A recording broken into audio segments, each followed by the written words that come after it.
Hi friend! Kumusta? Nakapag-review ka naman? Oo, nakakapangod talaga. Hindi na ata ako nakatulog eh. Ako nga din. Need natin makapag-aral kunti. Wala tayong ginagawa. True.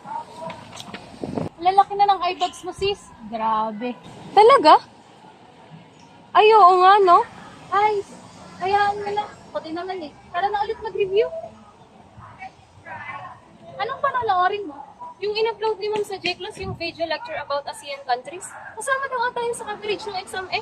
Ay, oo nga pala. Makikinood na din ako.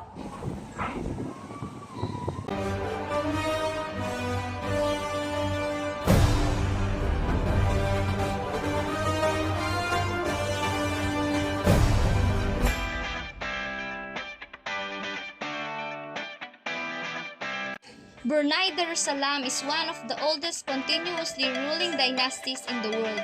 Brunei's population is expected to reach 437,479.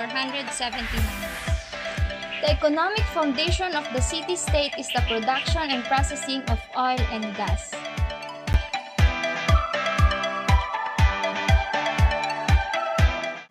The Sinpat hall is a wrapping skirt consisting of over 200 patterns with 3 or 5 colors like yellow, brown, red, green, and blue.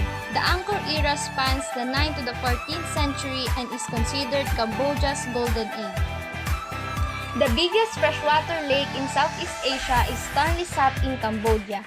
The only nation with a building on its flag is Cambodia, and it stands for justice, character, and legacy.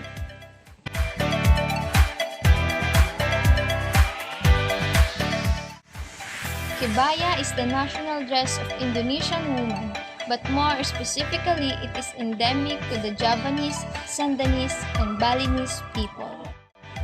For the Toraja people, death is not something to mourn. Instead, they see death as a highlight of life and a reason to celebrate. Therefore, we recommend you quietly highlight all issues personally during your tour in Indonesia.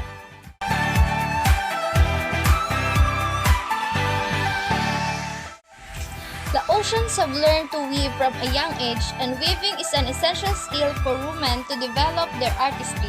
See, traditional dress for women consists of 3 main parts: uwasin, wensin, and the body skirt. The Laotians are a tribe from the Yunnan province of China.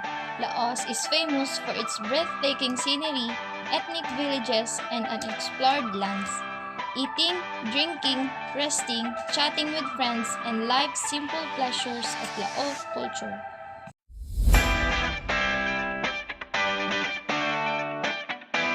The traditional Malay dressing is quite conservative as per the laws of Islam. A popular traditional costume is the kebaya, a more tight-fitting two-piece dress and less formal.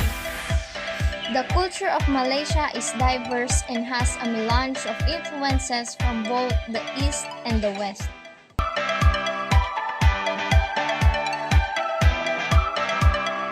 The Union of Myanmar, also known as Burma, has 8 ethnic groups as national races or Tong Yin Ta: Kachin, Karen, Karenni, Chin, Mon, Burman, Arakan, and Shan.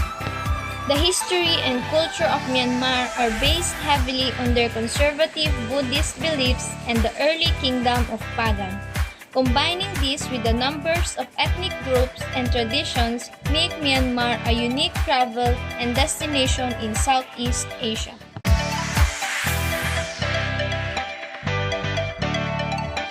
The Philippines collectively is called Filipinos. It was named after King Philip II of Spain from 1556 to 1598, and it was a Spanish colony for over 300 years. The culture of the Philippines comprises a blend of traditional Filipino and Spanish Catholic traditions, with influences from America and other parts of Asia. The Filipinos are family-oriented and often religious, with an appreciation for art, fashion, music, and food.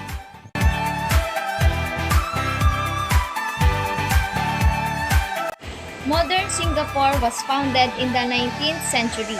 It is also multiracial and multicultural, making it a home to a diverse range of ethnic wear, which helps define the city's culture.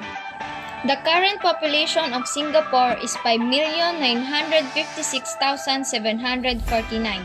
Cultural heritage is an integral part of a Singaporean's identity, and it is how one expresses their thoughts, beliefs, and way of life. The traditions of Singaporeans are prevalent in meeting formally or informally. They shake hands firmly with all, even when departing.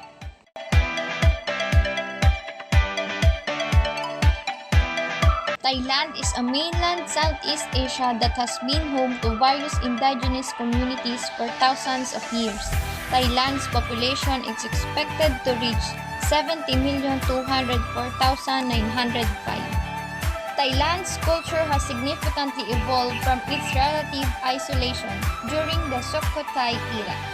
They greet each other with a wave, pressing their palms together as they bow or curtsy to show respect.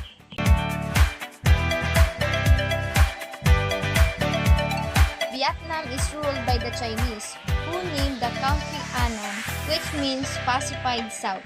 The current population of Vietnam is 98,186,856. Vietnamese culture is one of the oldest in Southeast Asia and is heavily influenced by Chinese culture. Family and clan are valued over individualism. It is also associated with a rich tradition of dance and music.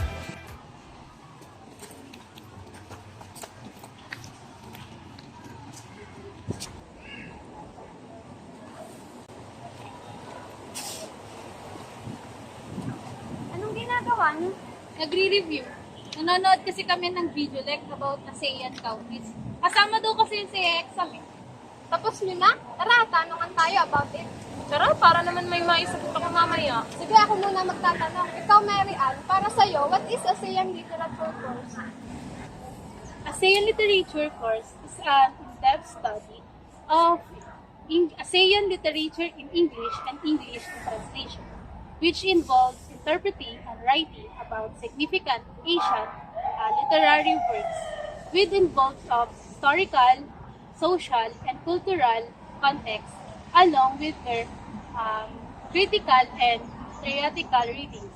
Ako naman ang magtatanong, ikaw, Leia, what can students learn from studying ASEAN literature? We can have a better understanding of our similarities and differences in studying Asian literature. Man's story is told in literature. It is the result of their important human experiences.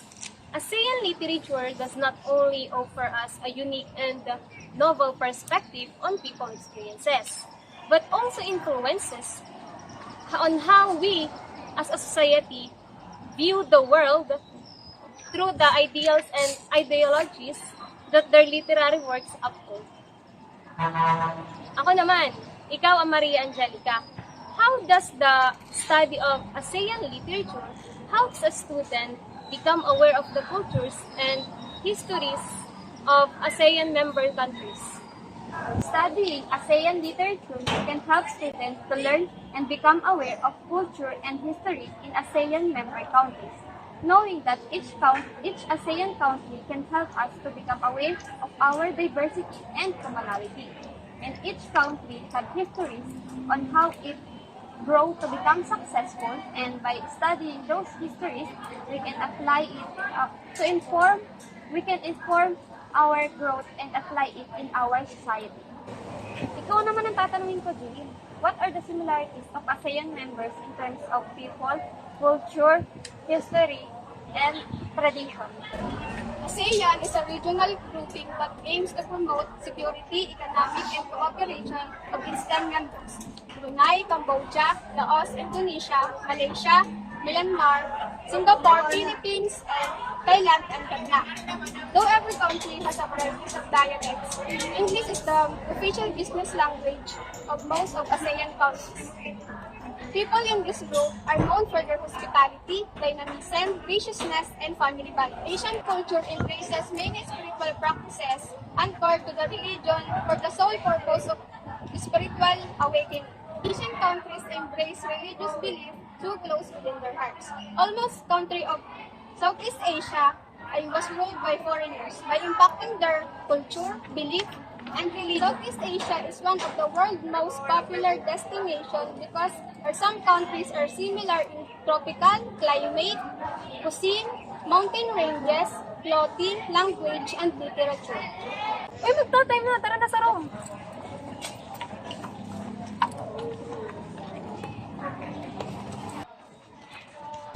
ASEAN was formed for security and political reasons to avoid conflict or war among countries in the region. Continue for being great and brave by studying Asian literature. ASEAN is a great cultural diversity. It has one vision, one identity, one community, and unique culture and set of traditions.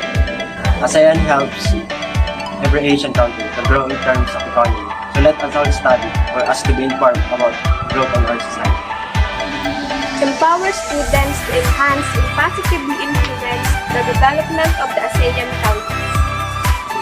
Studying ASEAN for ethical life and the good direction of behavior in life.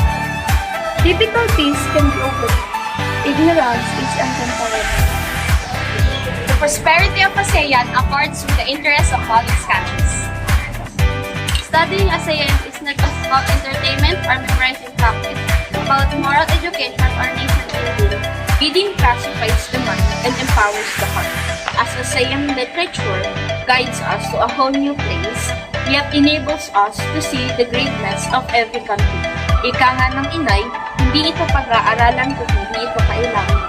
ASEAN literature gives us an original and fresh take on people experiences, soul-setting movement heard that gives us more knowledge and more room for self-improvement.